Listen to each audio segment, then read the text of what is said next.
തിരുവനന്തപുരത്തെ E D ഉദ്യോഗസ്ഥർക്കെതിരായ ആക്രമണത്തിൽ സമഗ്ര അന്വേഷണം വേണമെന്ന നിലപാടിൽ ഇ ഡി നേതാക്കളുടെ പങ്ക് അന്വേഷിക്കണമെന്നാവശ്യപ്പെട്ട് ഇ ഡി ഡയറക്ടറേറ്റിന് റിപ്പോർട്ട് നൽകി. സ്നേഹ മോൾ നൈനാൻ വിവരങ്ങൾ നൽകും. സ്നേഹ, ഗുഡ് മോർണിംഗ്. ഈ രക്ഷാപ്രവർത്തന മോഡലിലൊക്കെ തന്നെ ആയിരുന്നല്ലോ തിരുവനന്തപുരത്തും കാര്യങ്ങളൊക്കെ നടന്നത്. അപ്പോൾ കൂടുതൽ അന്വേഷണം വേണം, വിശദമായ അന്വേഷണ നടപടികളിലേക്കൊക്കെ കടക്കണമെന്ന് പറയുന്നുണ്ടല്ലോ ആ റിപ്പോർട്ടിൽ. എന്തൊക്കെയാണ് വിവരങ്ങൾ?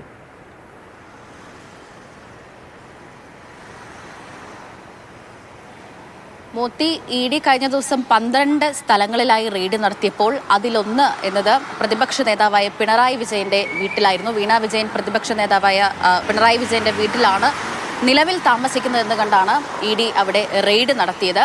ഈ റെയ്ഡിൽ ഇ ഡി ഉദ്യോഗസ്ഥർക്കെതിരെ ഏതാനും ചില CPM പ്രവർത്തകർ ആക്രമണം നടത്തുകയും അവരെ പിന്നീട് അറസ്റ്റ് ചെയ്യുകയും ചെയ്യേണ്ട സാഹചര്യമൊക്കെ ഉണ്ടായിരുന്നു. ഈ കേസിലാണ് ഒരു സമഗ്ര അന്വേഷണം വേണം എന്ന നിലപാടിൽ ഇ ഡി ഇപ്പോൾ ഉള്ളത്.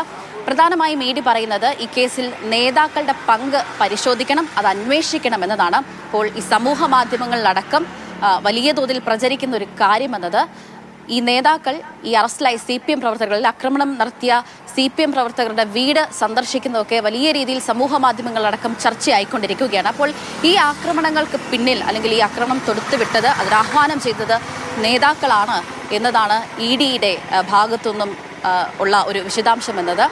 മാത്രമല്ല, മുൻ മന്ത്രിയായ വി ശിവൻകുട്ടി അടക്കം ഇത്തരത്തിൽ ഈ CPM പ്രവർത്തകരുടെ വീട് സന്ദർശിക്കുന്ന സാഹചര്യമൊക്കെ നമ്മൾ കഴിഞ്ഞ ദിവസങ്ങളിലായി കണ്ടതാണ്. വലിയ തോതിൽ ആ ചിത്രങ്ങളടക്കം പ്രചരിക്കുന്നുമുണ്ട്. അപ്പോൾ ഇതിന്റെ ഭാഗത്തുനിന്ന് ഒരു സമഗ്രമായ അന്വേഷണം വേണം, അതായത് നേതാക്കളുടെ ഭാഗത്തു നിന്നും ഉണ്ടായ പങ്കിനെക്കുറിച്ച് ഒരു സമഗ്രമായ അന്വേഷണം വേണം എന്നതാണ് ഇ ഡിയുടെ ഭാഗത്തു നിന്നുണ്ടായ നിലപാട്. അപ്പോൾ ഈ റിപ്പോർട്ട് ഡയറക്ടറേറ്റിന് ഇ ഡി കൈമാറിയിട്ടുണ്ട്. അപ്പോൾ ഡയറക്ടറേറ്റിൽ നിന്ന് അനുമതി ലഭിച്ചാൽ കക്ഷി ചേരുന്ന കാര്യം ആലോചിക്കും എന്നതാണ് ഇ ഡി ഇപ്പോൾ വ്യക്തമാക്കിയിരിക്കുന്നത്. അത് മാത്രമല്ല, നേതാക്കൾക്ക് ഇതിൽ പങ്കുണ്ട് എങ്കിൽ മറ്റ് തുടർ നടപടികളിലേക്കും ഇ ഡി കടക്കും എന്നത് തന്നെയാണ് അറിയിച്ചിരിക്കുന്നത്.